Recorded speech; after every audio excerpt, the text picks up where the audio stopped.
Welcome back to essential of digital evidence. અને અત્યાર સુધી 7 દિવસોમાં આવડે એટલું તો તમે શીખી જ ગયા હશો કે શું છે સીસીટીવી, શું છે ડિજિટલ એવિડન્સ. આજે આપણે સીસીટીવી વિશેની જે ચર્ચાઓ કરી છે છેલ્લા ડે 7 માં, એની ચર્ચાઓને આગળ ધપાવીને આપણે જોશું આજે કે ડે 8 માં શું તમે જાણશો. આજે તમે જાણશો મારી પાસેથી જે સ્પેશિયલ કે જ્યારે ભારતીય પુરાવા અધિનિયમની કલમ 65 મુજબનું પ્રમાણપત્ર કેમ આપવું અને કેવી રીતે એની કાર્યવાહી ફૂટેજ મેળવવાની કરવી, સાથોસાથ ડીવીઆર એનવીઆર માં જે તપાસ કરવાની છે, જે પ્રશ્નો પૂછવાના છે, એફએસએલ ને કેવી રીતે મૂકવાનું, એફએસએલ માં ડીવીઆર નો જો કબજે કરીને મૂકવાનું થાય છે તો શું પ્રક્રિયા હાથ ધરવાની છે, અને જો એફએસએલ માંથી ફૂટેજ લઈ અને ત્યારબાદ એ ફૂટેજ વાળા ડિવાઇસને જો આપણે એફએસએલ માં મૂકવાનું છે તો શું પ્રશ્ન પૂછવાના છે, કેવા પ્રકારના પ્રશ્ન પૂછવાના છે કે જેથી તમને તપાસમાં એ મદદરૂપ થઈ શકે. જેમ કે જો કોઈ સીસીટીવી કેમેરામાં વાહન છે તો એ વાહનના નંબર મેળવવા કે વાહનની માલિકી મેળવવી, એ બધી ડિટેલ્સ સાથોસાથ એક પેન ડ્રાઈવ કે ડીવીઆર સાથે જોડ્યા બાદ એનું બેકઅપ કઈ રીતે લેવું, અને ડીવીઆર એનવીઆર કંપનીના ડિફોલ્ટ યુઝર નેમ પાસવર્ડ શું છે. બહુ જ મહત્વનું છે કે વિવિધ પ્રકારની કંપનીઓ જ્યારે ડીવીઆર એનવીઆર બનાવે છે ત્યારે એની એન્ટર થવા માટેનો એક એ ડિફોલ્ટ યુઝર નેમ પાસવર્ડ રાખતી હોય છે. કયા હોઈ શકે આ પાસવર્ડો જોશું આજે. જોડાયેલા રહો essentials of digital evidence.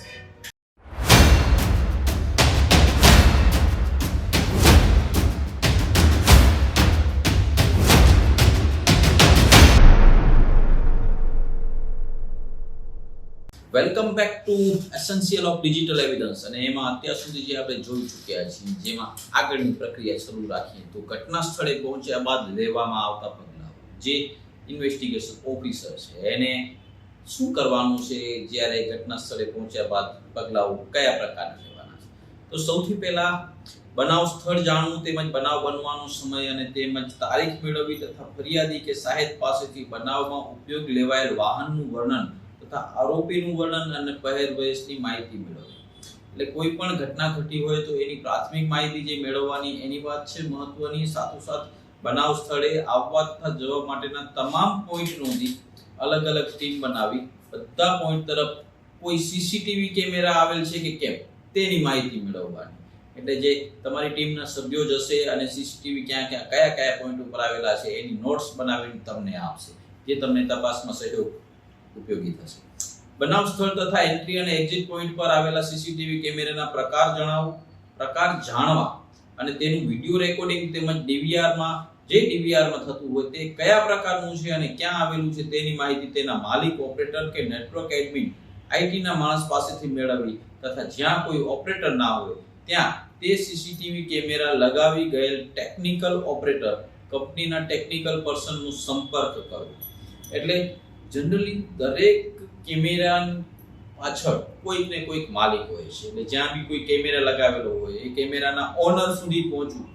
Honour ઘણી વખત એવું હોય કે ભણેલ ના હોય, અથવા અભણ હોય, અથવા તો વિદેશ રહેતો હોય, પરંતુ જો એવો ઓનર અવેલેબલ નથી તો એનું મેન્ટેનન્સ જે રાખે છે, જે સંભાળે છે, એ મેન્ટેનન્સ કરનાર ટેકનિકલ પર્સન પાસેથી પણ, ટેકનિકલ ઓપરેટર પાસેથી પણ, અથવા કોઈ કંપનીનો જો સીસીટીવી કેમેરા છે તો એ કંપનીના ટેકનિકલ પર્સનનો સંપર્ક કરવો. ડીવીઆર સાથે જોડાયેલ મોનિટરમાં તેના માલિક, ઓપરેટર, નેટવર્ક એડમિન, આઈટીના માણસ દ્વારા સૌપ્રથમ મોનિટરમાં દર્શાવતી તારીખ અને સમય અને ખરેખરની તારીખ અને સમય અને સરખો છે કે કેમ તે ચકાસવું, અને જો કોઈ ફેરફાર હોય તો નોંધી લેવો. ઘણી વખત એવું છે કે સમય છે એ યાંત્રિક રીતે રીસેટ પણ થઈ શકતો હોય.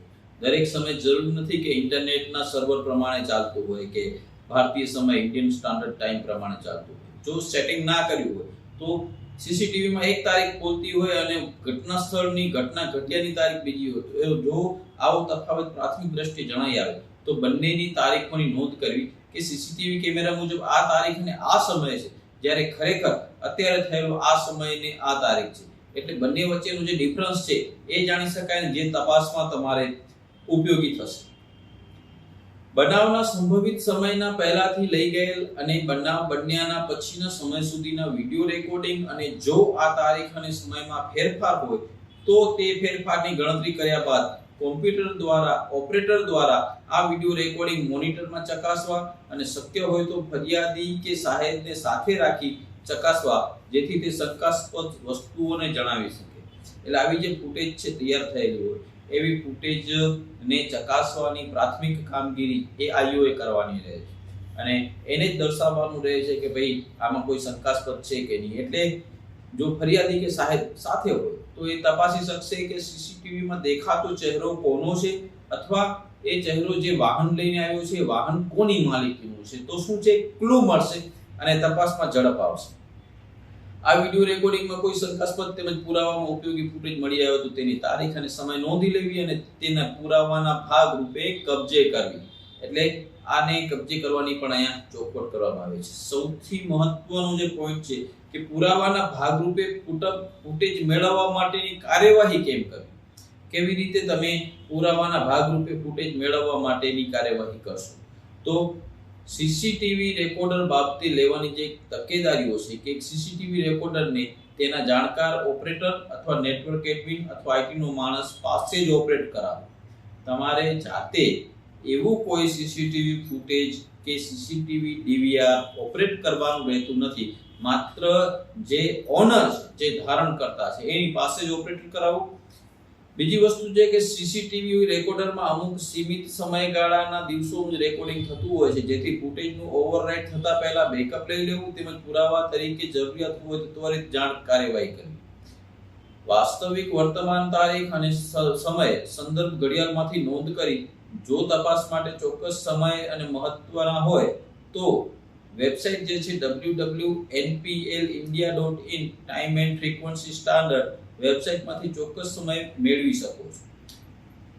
ડિફોલ્ટ આઈડી અને પાસવર્ડ તેના જાણકાર ઓપરેટર, નેટવર્ક એડમિન, આઈટીનો માણસ પાસેથી મેળવી લેવા અને જો ના મળી શકે તો તે કિસ્સામાં 2 થી વધુ વખત આઈડી અને પાસવર્ડ નાખવો નહીં.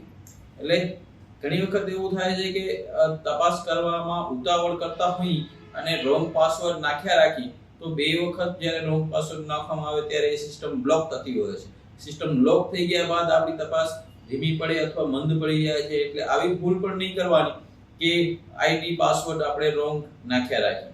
તપાસના કામે વિડિયો ફૂટેજ લીધેલા હોય તો બીજી જગ્યાના વિડિયો ફૂટેજ લેતા પહેલા pen drive, hard drive format કરી બીજી જગ્યાના વિડિયો ફૂટેજ કોપી લેવા. એટલે જો અગાઉથી કોઈ ડેટા સ્ટોર છે પેન ડ્રાઈવ કે હાર્ડ ડ્રાઈવ પર તો એવી પેન ડ્રાઈવ કે હાર્ડ ડ્રાઈવનો ઉપયોગ નહીં કરવાનો.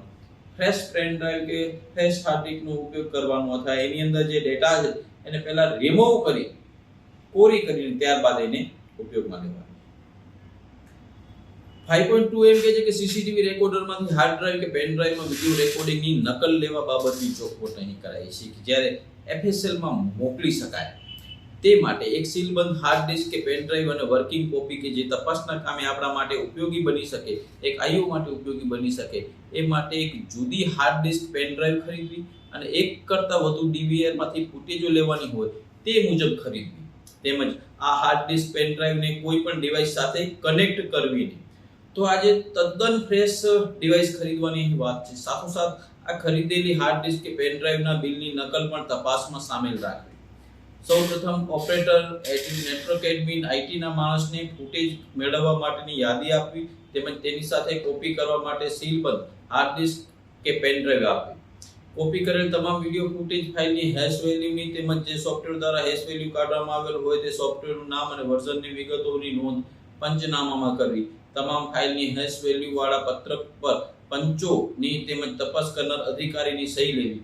કોપી થઈ ગયેલ હાર્ડ ડિસ્ક કે પેન ડ્રાઈવને કોઈ પણ ડિવાઇસ સાથે કનેક્ટ કર્યા વગર પંચો રૂબરૂ હાર્ડ ડિસ્ક કે પેન ડ્રાઈવના સંપૂર્ણ વર્ણન સાથે સીલ કરી કબજે કરવી અને વર્કિંગ કોપી કરેલી હાર્ડ ડિસ્ક પેન ડ્રાઈવનો ઉપયોગ તપાસના કામે કરી શકાય છે. તેમજ જેની પાસેથી સીસીટીવી ફૂટેજ કોપી કરી હાર્ડ ડિસ્ક કે પેન ડ્રાઈવ લેવામાં આવેલ છે તેની પાસેથી ભારતીય પુરાવા અધિનિયમ 1872 ની કલમ 65 ખ મુજબની સહીવાળું સર્ટિફિકેટ પંચનામા વખતે મેળવી લેવું અને તપાસમાં સામેલ રાખવું. આ વર્કિંગ કોપી કરેલી હાર્ડ ડિસ્ક કે પેન ડ્રાઈવમાં આવેલ વિડિયો ફૂટેજનું વિશ્લેષણ કરી તેના આધારે એફએસએલમાં પૂછવા અંગેના પ્રશ્નો અંગેની પ્રશ્નોત્તરી તૈયાર કરવી. તેથી તપાસના કામે જરૂરિયાત મુજબના પુરાવાઓ મેળવી શકાય. આ પંચો રૂબરૂ કબજે કરેલ સીલબંધ હાર્ડ ડિસ્ક પેન ડ્રાઈવ પંચનામાની પ્રમાણિત નકલ FIR ની પ્રમાણિત નકલ પુરાવા અધિનિયમ 1872 ની કલમ 65 ખ મુજબની સર્ટિફિકેટની પ્રમાણિત નકલ તેમજ FSL માં પૂછવા માટેનું પ્રશ્નોત્તરી વાળું પત્રક FSL ખાતે મોકલી આપવું. આટલી વસ્તુઓ તમારે FSL ખાતે મોકલવાની રહે છે. અને સાથોસાથ હવે જે ચર્ચા કરી રહ્યો છું પોઈન્ટ 6 DVR કે NVR રેકોર્ડર તપાસના કામે કબજે લેતી વખતે શું ધ્યાન રાખવાનું છે. જ્યારે કોઈ DVR કે NVR રેકોર્ડરને પુરાવા તરીકે કબજે કરવાનું થાય ત્યારે DVR NVR ના મોનિટરમાં જે તારીખ અને સમય અને ખરેખરના વાસ્તવિક તારીખ અને સમય વચ્ચેના ફેરફારની નોંધ પંચનામામાં કરવી. જો તપાસ માટે ચોક્કસ સમય મહત્વના હોય તો જે website www.nplindia.in time and frequency standard વેબસાઇટમાંથી ચોક્કસ સમય મેળવી શકો છો. DVR NVR રેકોર્ડરના ID અને પાસવર્ડ એના માલિક ઓપરેટર નેટવર્કના એડમિન કે IT ના માણસો પાસેથી મેળવવા, તેના ID અને પાસવર્ડની નોંધ પંચનામામાં કરવી અને DVR NVR રેકોર્ડર ચાલુ કે બંધ હાલતમાં છે એ બાબતની પણ નોંધ કરવી. ID અને પાસવર્ડ માલિક ઓપરેટર નેટવર્ક ઓપરેટર કે નેટવર્ક એડમિન કે IT ના માણસ પાસેથી મળી શકે એમ ના હોય તો પંચો રૂબરૂ કંપનીના ડિફોલ્ટ ID પાસવર્ડ નાખવા અને તેનાથી રેકોર્ડર અનલોક થઈ જાય તો તે ID અને પાસવર્ડની નોંધ પંચનામામાં કરવી. એટલે ત્યારબાદ DVR કે NVR રેકોર્ડરની મુખ્ય પાવર સ્વિચ બંધ કરી પાવર પ્લગ કાઢી નાખો અને ત્યારબાદ કેમેરાના તેમજ મોનિટરના તમામ કનેક્શનો DVR NVR રેકોર્ડરમાંથી કાઢી નાખવા. DVR NVR રેકોર્ડરના પાવર ચાર્જર સાથે પણ અચૂકપણે લઈ જવું. કારણ કે ઘણી વખત એવું છે કે આપણે તપાસના કામે DVR કે NVR ને કબજે કરતા હોઈએ પરંતુ જો એનું ચાર્જર સાથે ના લીધું હોય તો એ જ્યારે બેટરી ડાઉન કે લો થાય ત્યારે ચાર્જ કરવું મુશ્કેલ બને ને એને વિશ્લેષણ કરવું એનું મુશ્કેલ બની જતું. તો અચૂકપણે DVR કે NVR સાથે એના ચાર્જર પણ લઈ લેવા. DVR છે કે NVR તેની વિગત રેકોર્ડર પર લખેલી હોય છે, તેમ છતાં IP કેમેરા અને જો રેકોર્ડરમાં પાછળના ભાગે લેન પ્રકારની વિડિયો ચેનલ સર્કિટ હશે તો તે NVR રેકોર્ડર છે અને વર્તુળાકારમાં વિડિયો ચેનલ હશે તો તે DVR રેકોર્ડર છે. એટલે DVR NVR ની ઓળખ તમે જાતે કરી શકો એટલા માટે DVR ની પાછળ જે લેન કેબલ હશે, જો લેન પ્રકારની વિડિયો ચેનલ સર્કિટ છે તો એ NVR છે અને જો વર્તુળાકારમાં વિડિયો ચેનલ હશે તો એ DVR છે. તો આ થઈ સામાન્ય સમજ DVR અને NVR ની. આગળ ચર્ચા કરીને તમને એ સમજાવું કે NVR રેકોર્ડરની અને DVR રેકોર્ડરની પાછળથી કેમ દેખાશે. આ છે NVR ની વિડિયો ચેનલ અને આ છે DVR ની રેકોર્ડર. એટલે જે રેકોર્ડર જે છે એ કેવા પ્રકારના હોવાથી તમને DVR NVR નો તફાવત ખ્યાલ આવશે. આ DVR NVR રેકોર્ડર પર લખેલ તમામ વસ્તુઓ કે તમામ વિગતો નોંધી લેવાની છે કે જે દાખલા કંપનીનું નામ, સિરિયલ નંબર, મેન્યુફેક્ચર તારીખ, સ્ટોરેજ કેપેસિટી, જોડેલા CCTV કેમેરાની સંખ્યા વગેરેની નોંધ તમારા પંચનામામાં કરવાની રહેશે. આ DVR NVR રેકોર્ડર અને તેના પાવર ચાર્જરને પંચો રૂબરૂ સીલ બંધ કવરમાં સીલ કરી પંચનામાની પ્રમાણિત નકલ, FIR ની પ્રમાણિત નકલ અને FSL માં પૂછવા માટેનું પ્રશ્નોત્તરી વાળું પત્રક સાથે FSL ખાતે મોકલી આપવાનું રહેશે. જોયું આપણે અત્યાર સુધી કે કેવી રીતે શું કરવાનું થાય છે. આપણે એને એક ડાયલોગ સ્વરૂપે જોઈએ તો સૌથી પહેલા કોઈ પણ બનાવ બનશે, ઘટના ઘટી, ત્યારબાદ શું આવ્યું કે DVR NVR રેકોર્ડર ચાલુ છે કે બંધ એ તપાસવાનું છે.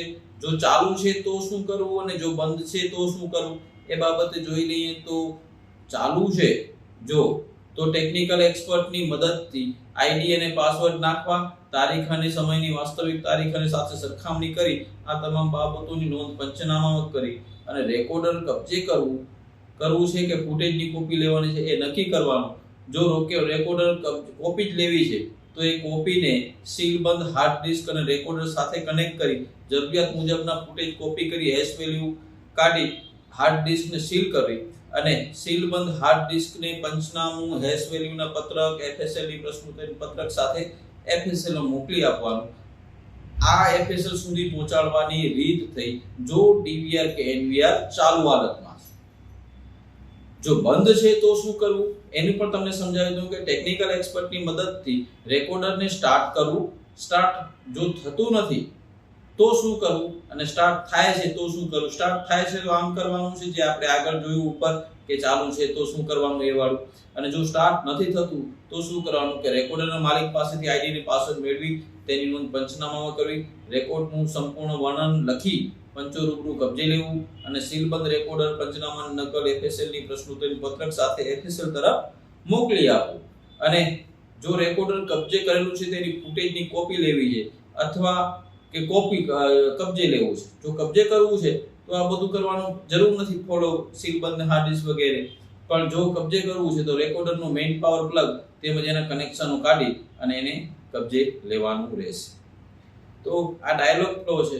ડાયલોગ ફ્લો ઉપરથી જે ઘટના ઘટે છે ત્યારથી કરી અને એને FSL માં કેવી રીતે મોકલવાનું થાય છે એ બાબત સુધીનું ચિત્ર સમજાવ્યું છે.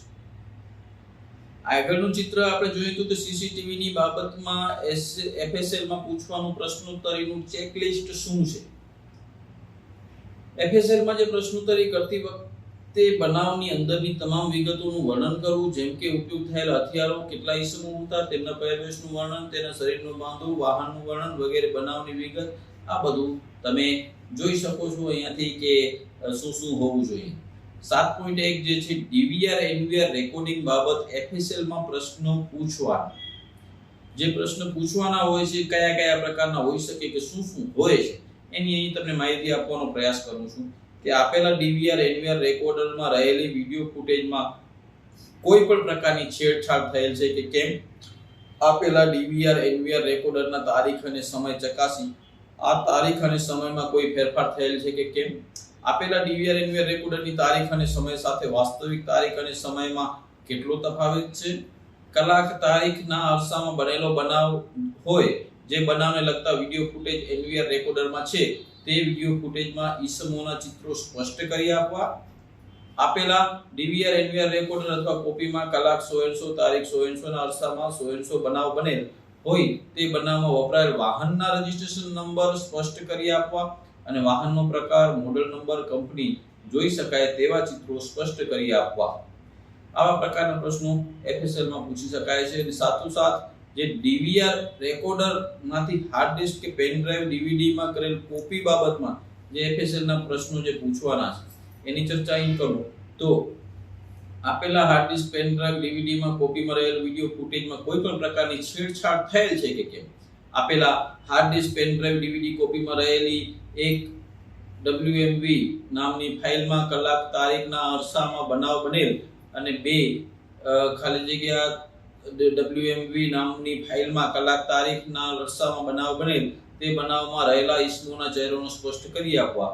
આપેલા hard disk pen drive DVD માં કોપીમાં રહેલી 100 ફાઇલમાં 100 કલાક 100 તારીખના અરસામાં જે બનાવ બનેલ કે 100 ફાઇલમાં 100 નામવાળી ફાઇલમાં ખાલી જગ્યા કલાક ખાલી જગ્યા તારીખ વચ્ચે ખાલી જગ્યા જે બનાવ બનેલ આના અરસામાં તે બનાવમાં વપરાયેલ વાહનના રજિસ્ટ્રેશન નંબર સ્પષ્ટ કરી આપવા. વાહનનો પ્રકાર, મોડલ નંબર, કંપની જોઈ શકાય તે રીતે ચિત્રો સ્પષ્ટ કરી આપવા માટે આપણે FSL ને એપ્રોચ કરવાનું રહે છે. FSL પાસેથી આપણે જરૂરી ઇન્ફોર્મેશન મેળવવી એના માટે એક આયુ સંપર્ક કરતો હોય છે. પેન ડ્રાઈવ ને DVR સાથે જોડ્યા બાદ બેકઅપ અને નિકાસ યાની કે બેકઅપ અને એક્સપોર્ટ કરવા માટેની જે પ્રક્રિયા છે એ તમને સમજાવું તો એક કે વેબ બ્રાઉઝર દ્વારા DVR નો એક્સેસ મેળવી શકાય છે ને એ પછી વેબ બ્રાઉઝર ખોલો, DVR ના IP એડ્રેસને ઇનપુટ કરો અને પછી એન્ટર દબાવો. લોગિન ઇન્ટરફેસ દેખાય છે તેમાં યુઝરનેમ ના નામ અને પાસવર્ડને ઇનપુટ કરો અને લોગિન બટનને ક્લિક કરો. જે મેં તમને પાછળ બતાવ્યું છે PDF માં કે કેવી રીતે કરવાનું છે, સ્ક્રીન કેવા પ્રકારની હોય છે. સેકન્ડ છે કે માઉસની જમણીની રાઈટ સાઈડનું બટન દબાવો અને મેન્યુ ઉપર ક્લિક કરો. જે કરવાથી જે ચિત્ર આવશે એ કંઈક આવું હશે. પછી ઓપન થયેલ વિન્ડોમાંથી એક્સપોર્ટ બટનને ક્લિક કરો. જે એક્સપોર્ટ બટન કંઈક આવું હશે. સાથોસાથ ઓપન થયેલ વિન્ડોમાં બધી ચેનલની માહિતી મળી જશે. ત્યારબાદ કેસની જરૂરિયાત મુજબની ચેનલ શોધો અને તેની નોંધ કરો. ડિજિટલ પુરાવાઓની માર્ગદર્શિકામાં આગળ તમને કહું કે બધી ચેનલની લિસ્ટમાંથી જરૂરિયાત મુજબની ચેનલ પર ટિક માર્ક કરો અને બાકીની ચેનલ પરના ટિક માર્ક દૂર કરો.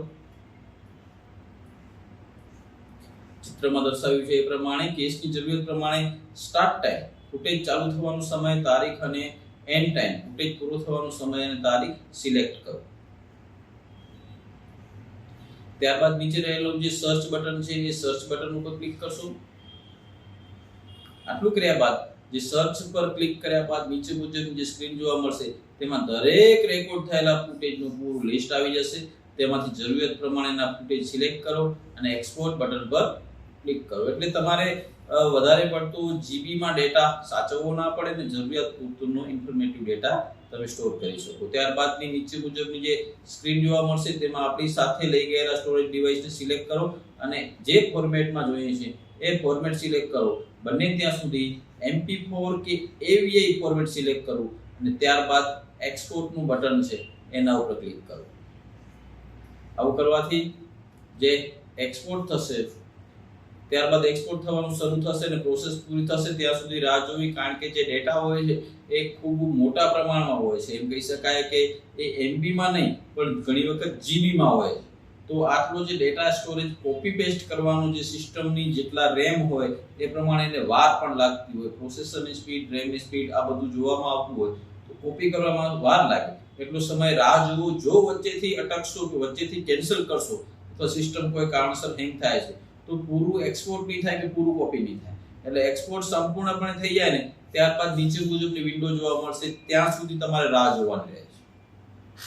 જો ઘટના સ્થળે બેકઅપ અને નિકાસ એક્સપોર્ટ લેવામાં કોઈ સમસ્યા થાય તો નિષ્ણાંતનો સંપર્ક સાધો અથવા ડિવાઇસને કોઈ સાથે લઈ જવો હોય તો જે તે નિષ્ણાંતને આપવું. તે દરમિયાન તેને યોગ્ય લેબલ આપવું અને તેની નોંધ લેવી જેથી કરીને ડિવાઇસની અંદર શું રાખીએ છીએ. ઘણી વખત એવું થતું હોય કે એક જ પ્રકારની એક જ કંપનીની ઘણી બધી પેનડ્રાઈવ લીધી હોય પરંતુ એ પેનડ્રાઈવમાં આપણે ઉપર કોઈ ટેગ ન મારી હોય કે શેના માટેની છે તો કયા કેસમાં કઈ રજૂ કરવાની. ઘણી વખત ભૂલથી એકના બદલે બીજું પણ ડિવાઇસ ચાલી જતું હોય તો એવી ભૂલ ના થાય એના માટે આ ધ્યાન રાખવાનું. જે DVR કે NVR રેકોર્ડર છે ને એ કંપનીના ડિફોલ્ટ યુઝર નેમ પાસવર્ડ છે.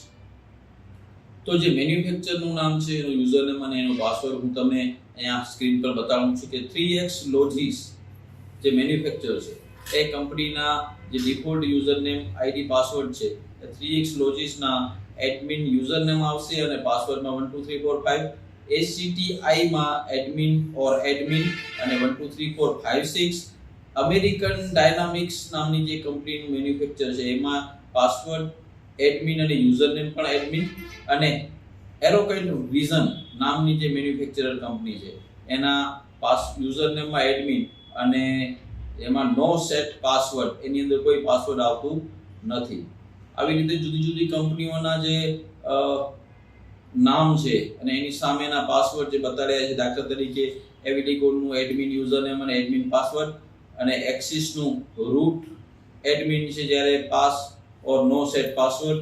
બેચલરનું એડમિન બોસનું સર્વિસ બોસનું ડિનિયન નો સેટ પાસવર્ડ. બ્રિકોમનું એડમિન કેનોનનું રૂટ CBZનું ગેંગનું. આ રીતના જે મેં તમને ડિટેલમાં યુઝર નેમ અને પાસવર્ડ આપ્યા આ રીતના યુઝર નેમ અને પાસવર્ડ જોઈને તમે એ ડિવાઇસની અંદર એન્ટર થઈ શકો છો. તો ખૂબ જ ઉપયોગી માહિતી છે આ દરેક વ્યક્તિ માટે, દરેક IO માટે કે જ્યારે કોઈ DVR માં એન્ટર થવું છે અને ID પાસવર્ડ નથી તો કેવી રીતે એન્ટર થઈ શકાય છે. આ અત્યાર સુધીની આપણે જે ચર્ચા કરી હતી પ્રકરણ 3 ની, એ પ્રકરણ 3 ની ચર્ચા કર્યા સુધીમાં તમે ઘણું બધું નોલેજ મેળવ્યું હશે અહીંથી, કારણ કે આપ જાણી રહ્યા છો essentials of digital evidence. Day 9 માં આપણે જશું અને ત્યાં જઈને જોશું પ્રકરણ 4. જે પ્રકરણ 4 મહત્વનું છે એટલા માટે કે એની અંદર મેં ઇન્ટરનેટ અને IP એડ્રેસની માહિતી આપી છે. જો ઇન્ટરનેટ અને IP એડ્રેસની તમારી પાસે માહિતી હોય તો પણ હું માનું છું કે આ વિડિયો જોજો, કારણ કે એ અપૂરતી છે જેને પૂરી આ વિડિયો કરશે. જોજો, જોતા રહેજો, પ્લેલિસ્ટને સેવ કરજો. અત્યાર સુધીના જો 1 to 7 ડેઝ ના જોયા હોય તો જોઈ લેજો, પછી ડે 8 નો આ વિડિયો જોજો. જોડાયેલા રહેજો એસેન્શિયલ્સ ઓફ ડિજિટલ એવિડન્સ થી.